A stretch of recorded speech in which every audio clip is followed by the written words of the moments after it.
क्या हाल है बच्चों। तो चलिए आज जो है ना हम लोग अपने टॉपिक पर डायरेक्ट जो है सो आते हैं बिना कोई जो है ना समय गंवाए हुए। और हमारा टॉपिक आज का होने वाला है एक थ्योरम जो बड़ा ही इंपॉर्टेंट और 9th क्लास का ये थ्योरम है क्वाड्रिलेटरल वाले चैप्टर से। और थ्योरम क्या है तो मिड पॉइंट थ्योरम है ना। इसके प्रूविंग में जो है सो बच्चों को बड़ी परेशानी होती है, तो परेशान नहीं होना है। बड़ा ही आसान जो है सो थ्योरम है और बड़े आसान तरीके से इसको प्रूव किया जा सकता है। तो चलो देखते हैं पहले कि ये थ्योरम आखिर कहता क्या है, ये समझ में आना चाहिए। बच्चे यही नहीं समझ में आते हैं कि ये थ्योरम आखिर कहना क्या चाह रहा है। तो चलो इससे बात करते हैं हम लोग और पूछते हैं कि भाई कहना क्या चाह रहे हो। ठीक है, तो चलो कहता है कि the line segment joining the mid points of any two sides of A triangle. ठीक है कि अगर एक ट्रायंगल है, जैसे मैंने यहां पे देख रहे होंगे ए बी सी हमने ट्रायंगल लिया है और डी और ई जो है इसके मिड पॉइंट्स हैं किसी भी दो साइड में। तो ये ए बी का मिड पॉइंट डी है और ए सी का मिड पॉइंट ई है ना। Is parallel to the third side and equal to half of it. तो कहता है कि दोनों को जब हम मिलाएंगे डी और ई को तो डी ई एक लाइन बनेगा।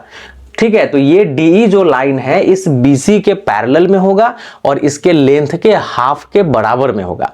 कहने का मतलब अगर BC 10 सेंटीमीटर का होगा तो ये भाई साहब 5 सेंटीमीटर के होंगे। यही थ्योरम जो है ना, यही चीज को ये कहना चाह रहा है, यही बात जो है सो आपसे करना चाह रहा है। चलो इसको देखते हैं कि कैसे हम लोग प्रूव कर सकते हैं। तो यहां पे मैंने जो है ना लिख लिया है कि काम क्या करना है। जैसे टू प्रूव वाले सेक्शन में मैंने लिख लिया है कि DE जो है वो BC के पैरेलल में है और DE जो है वो हाफ BC के बराबर में है। दूसरा, इसको करने के लिए एक छोटा सा कंस्ट्रक्शन अपने को करना पड़ेगा और वो कंस्ट्रक्शन क्या है तो मैंने CF को BA के पैरेलल में जो है सो ड्रॉ किया है। CF कहाँ है, ये जो डॉटेड लाइन आप देख रहे हो ये CF जो है ना ये अपने BA यानी कि AB के पैरेलल में ड्रॉ किया है। और कहां मिल रहा है तो DE को जब हमने प्रोड्यूस किया आगे F की तरफ तो F पॉइंट पे जाकर के ये मिल रहा है। ठीक है, इतना तो समझ में आ गया, कोई दिक्कत नहीं ना। चलिए इसके बाद जो है ना हम आते हैं अपने प्रूफ वाले सेक्शन में। तो जैसे ही ये कंस्ट्रक्शन करोगे तो कंस्ट्रक्शन करने के बाद में अपने पास में यहां दो ट्रायंगल आपको दिखेगा, है ना, एक ये वाला और एक ये वाला। इस दोनों ट्रायंगल को करना है कॉन्ग्रुएंट। आपको तो पता ही है इस क्वाड्रिलेटरल में कॉन्ग्रुएंसी का कितना जो है ना इंपॉर्टेंस है। तो चलो इस दोनों को जो है ना करते हैं कॉन्ग्रुएंट। देखते हैं वो तीन एलिमेंट कौन कौन से हो सकते हैं जिनसे ये दोनों जो है सो कॉन्ग्रुएंट होंगे। तो चलो आते हैं डायरेक्ट अपने इसी दोनों ट्रायंगल के अंदर में। तो कहता है इन ट्रायंगल, कौन सा है भाई, AED है ना, AED एंड ट्रायंगल। दूसरा कौन सा लोगे, CEF ले लो, CEF ले लो। तो इस दोनों ट्रायंगल में तीन एलिमेंट अपने को लेने हैं। तो पहला तो मुझे दिख रहा है कि ये दोनों एंगल जो है ना आमने सामने है, मतलब वर्टिकली अपोजिट एंगल है। तो इसका नाम क्या लिखोगे, AED लिखोगे, है ना। तो angle AED equal to angle, और इसका नाम क्या लिखोगे तो CEF लिखोगे, है ना, CEF। रीजन तो वर्टिकली अपोजिट एंगल्स, मैंने शॉर्ट में लिख लिया, आप पूरा जो है सो लिखना। ठीक है, एक चीज तो मिल गया।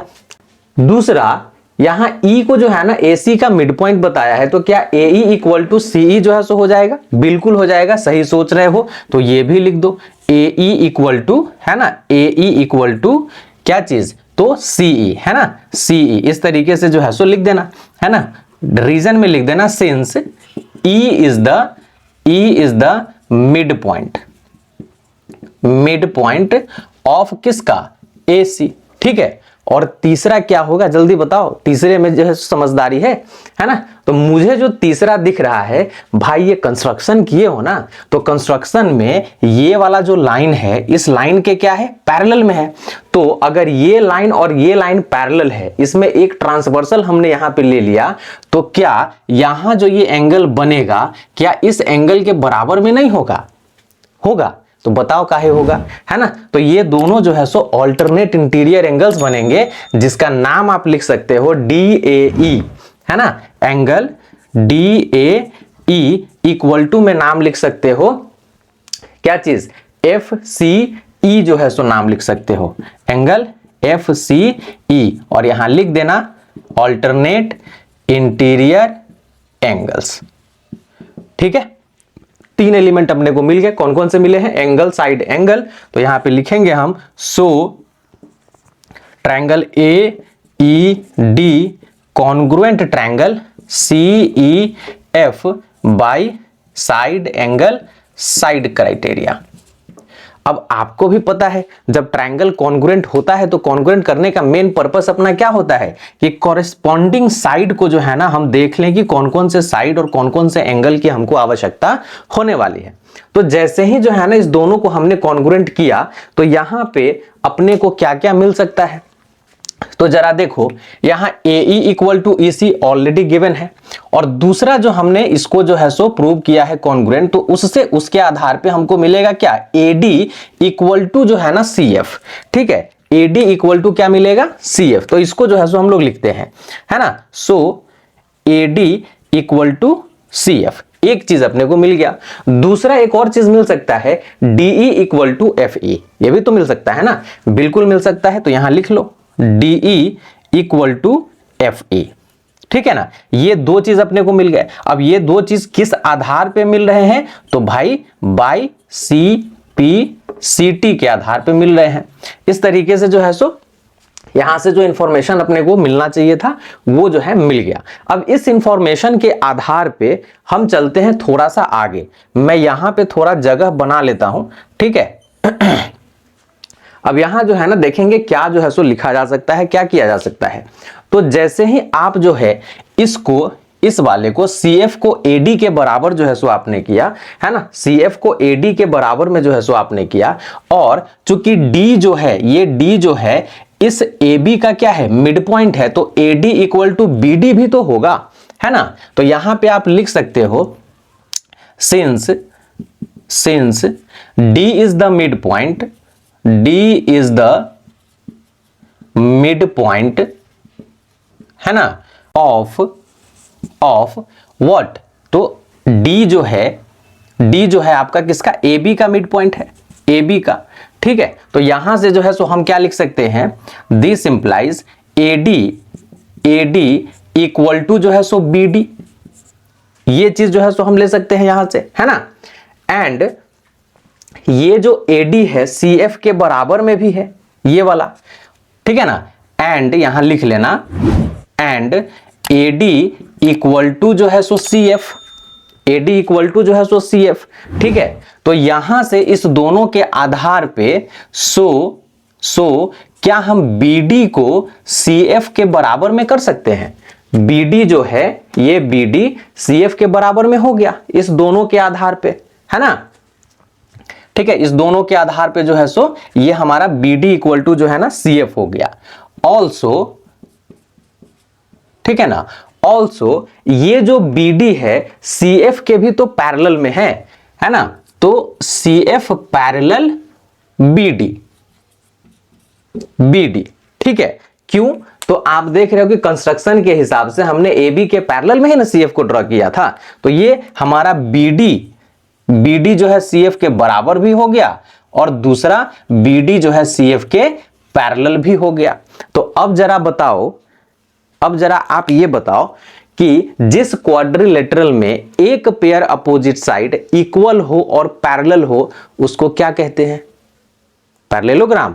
एकदम सही बोल रहे हो, ठीक है ना। तो हमारा ये BDFC जो है ये हमारा क्या हो गया, एक पैरेललोग्राम जो है सो बन गया, ठीक है। तो चलिए आगे जो है ना उसको अब लिखने के लिए जगह थोड़ा सा जो है सो खाली करना पड़ेगा, तो जल्दी से इसको जो है ना लिख लो। मैं जगह खाली करके आगे हम लोग आते हैं और फिर देखते हैं कि क्या इसमें हो सकता है। हाँ, तो चलो अब इसके बाद इतना करने के बाद में हम सिंपली जो है ना अब लिख सकते हैं क्या कि BCFD जो है ना, सो यहां लिख सकते हैं कि BCFD इज ए पैरेललोग्राम, ठीक है। पैरेललोग्राम हमारा BCFD जो है सो पैरेललोग्राम हो गया। अब पैरेललोग्राम जब हो गया तो पैरेललोग्राम के प्रॉपर्टी को जरा ध्यान में लाइए कि क्या opposite sides equal and parallel तो होंगे ही होंगे। तो यहां से हम ले सकते हैं BC इक्वल टू DF, है ना। तो यहां लिख लो this implies DF equal to BC, ठीक है, एंड DF पैरेलल BC, इतना तो लिख ही सकते हैं ना। तो चलिए अब DF जो है अगर BC के पैरेलल में हो गया है तो क्या इस DF को अगर हम DE पैरेलल BC लिखे तो कोई दिक्कत नहीं ना, क्यों लिख सकते हैं, है ना। तो DE पैरेलल BC, ठीक है ना, BC इतना तो हम लिख ही सकते हैं, क्यों, क्योंकि DE जो है इस DF का एक पार्ट है छोटा सा, ठीक है ना।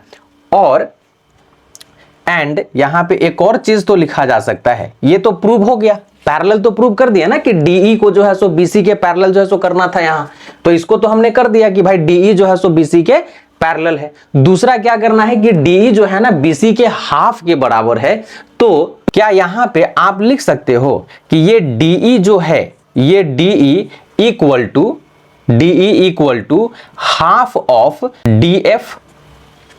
ये DE जो है क्या इस DF के हाफ के बराबर में होगा, बिल्कुल होगा, क्यों, क्योंकि E जो है, E हमारा क्या है, मिड पॉइंट है, ठीक है ना। और DE इक्वल टू FE जो है ना, इस दोनों ट्रायंगल को हमने कॉन्ग्रुएंट किया था तो वहां से भी आ गया था, तो DE equal to half of DF, ठीक है। अब इसको DE को इक्वल टू 1/2 और DF जो है, ये DF किसके बराबर में है, तो DF BC के बराबर में है, जो आपने जस्ट यहां पे जो है सो बताया है, ठीक है ना। अपोजिट साइड्स है पैरेललोग्राम के, इसलिए तो इस DF की जगह पे हम लिख सकते हैं BC।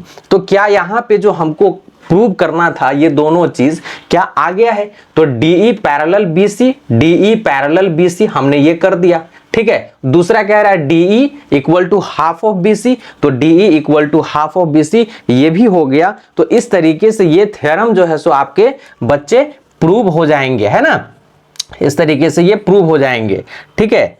और यही है इस थ्योरम का जो है सो जादू, दूसरा कुछ भी नहीं है, ठीक है।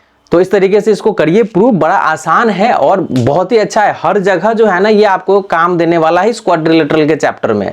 इवन किताब कोई भी हो, जहां से भी सवाल आएगा, इसकी हेल्प आपको लेनी ही पड़ेगी, इसलिए इसको अच्छे से जो है सो आप सीख जाइए कैसे यूज करना है। इसको हम लोग देखेंगे जो है सो अगले क्लासेस में, अगले क्वेश्चंस के साथ में कुछ क्वेश्चन लेकर के आऊंगा, तो उसमें हम लोग देखेंगे। तब तक जो है ना, चलिए मिलते हैं फिर अगले क्वेश्चन में इस थ्योरम के यूज के साथ में।